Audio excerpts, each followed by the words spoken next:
Special in August, Subway Eat Fresh. Rolling Stone editor Paul Solitaroff is joining us in the Herd on ESPN Radio. Issue comes out tomorrow. An incredible story, absolutely incredible, on Aaron Hernandez. Paul, thanks for joining us. This story, the unraveling of Aaron Hernandez. Let's start, Paul, with his childhood.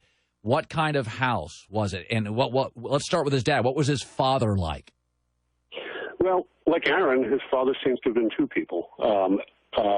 Dennis Hernandez before Aaron and Dennis Hernandez after Aaron was born, after Aaron and DJ were born, Aaron being the older of the two. Dennis before Aaron was, well, they called him the King in Bristol, Connecticut, best athlete that city had ever produced until his youngest son, Aaron, came along and blew by him on the rail. Unfortunately, Dennis had lousy taste in friends, and he ran with a gangster named Rocco Testa, or wannabe gangster, who got him into housebreaking, drug dealing, drug using.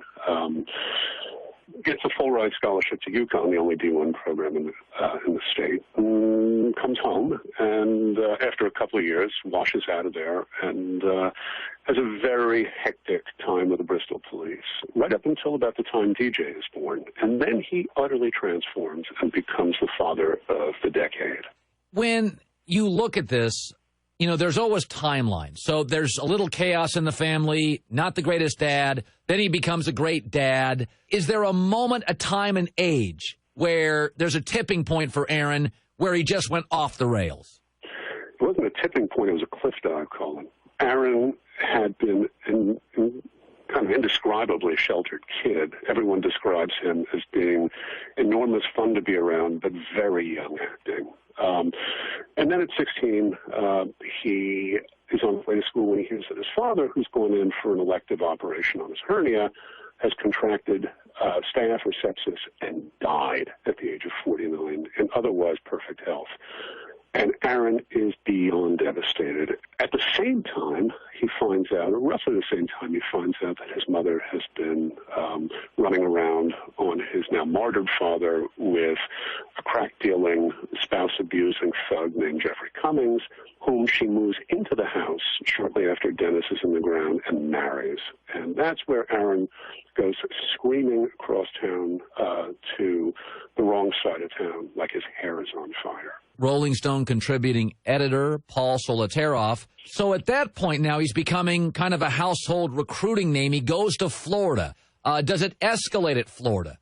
Does he hang with the same guys? Does it get even uglier? Does he take that sort of that 17-year-old kid that goes sideways? What happens at Florida? Well, he goes two ways. He's the kid that his position coach, John Hevesy, falls in love with and becomes a second father to. He's the kid who's in Urban Meyer's office every morning for Bible study. But at night, he ventures out to the sports bars and the hip-hop clubs and meets another crew. And that crew begins to meld with the guys that he summons down from Bristol. Oh, boy. And before you know it, he's got a posse. Then he goes to the NFL, and money comes into play. How much blame is on Belichick and the Patriots? Did they know? Were they just by paying him large sums, and he didn't get the big money till a few years in, but how much did they know, and what went on in Foxborough with him? Did he bring all that gang stuff to New England? Well, he certainly brought his Bristol peeps up there. Now, again, there's sort of two Aarons here. There's the guy who was the hardest-working Patriot by Belichick's own estimation as recently as a year ago. And then there's Aaron post the $40 million. But it isn't that clean. He apparently had begun to start smoking angel dust with his boys. Again, this kind of weird meld of his thugs from Bristol and some new guys he'd met in the clubs. And so he once again surrounds himself with this kind of secret second life and secret second cohort. And nobody in the Patriots is all that privy to this because he has no dealings with the Patriots once he leaves the facility.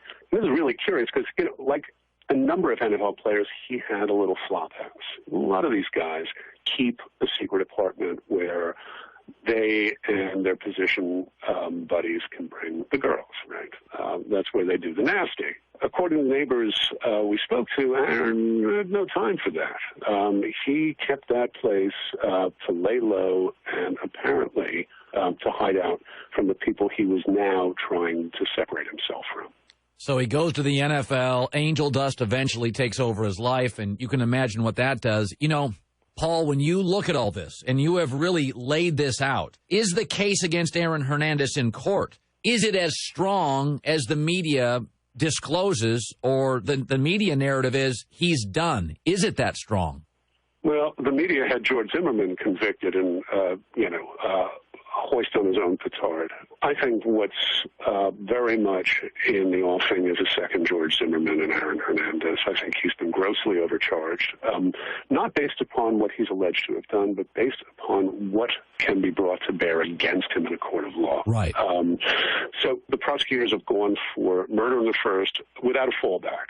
In short, they're asking a jury of 12 to convict a guy of 24 and send him away for the rest of his natural life without the possibility of parole, without an eyewitness, without a murder weapon, and without a plausible motive. I think it's an awfully hard sell. Rolling Stone contributing editor Paul Solitaroff. It's interesting. Yesterday when I read this story, I said, listen, this kid made a lot of his own undoing, Paul, but this house was unstable and chaotic, and, you know, my heart went out to any kid who has to come home to that.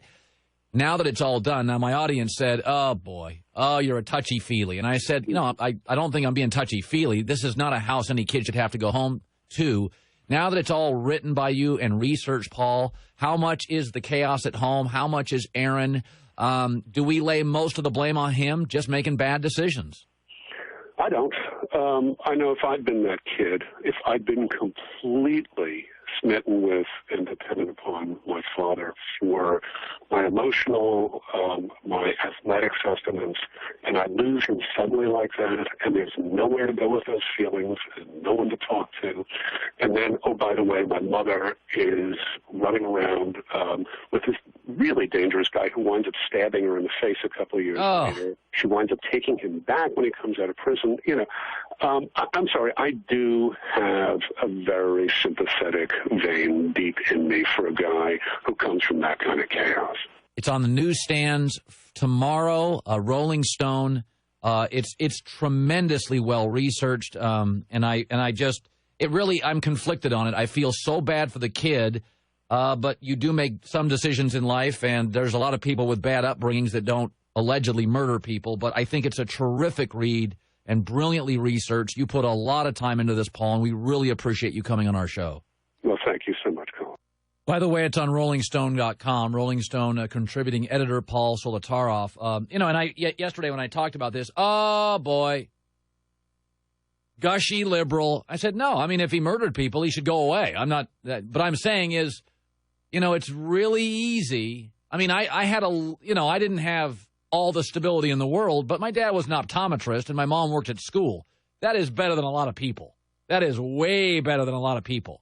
And don't kid yourself. I mean, it's through no fault of your own. Sometimes you grow up in a mess. His mom's dating a crackhead. She cheated on his dad, who he adored, and there's nobody there in your social circle. It's just ugly. And, oh, you're making excuses. No, I'm not. There's a difference between excuses and reasons. You know, dog ate my homework is an excuse. I got T-boned in traffic driving to school is a reason. I mean, there's some reasons here. It's a sad story. RollingStone.com. Check it out. Greg Cosell coming up.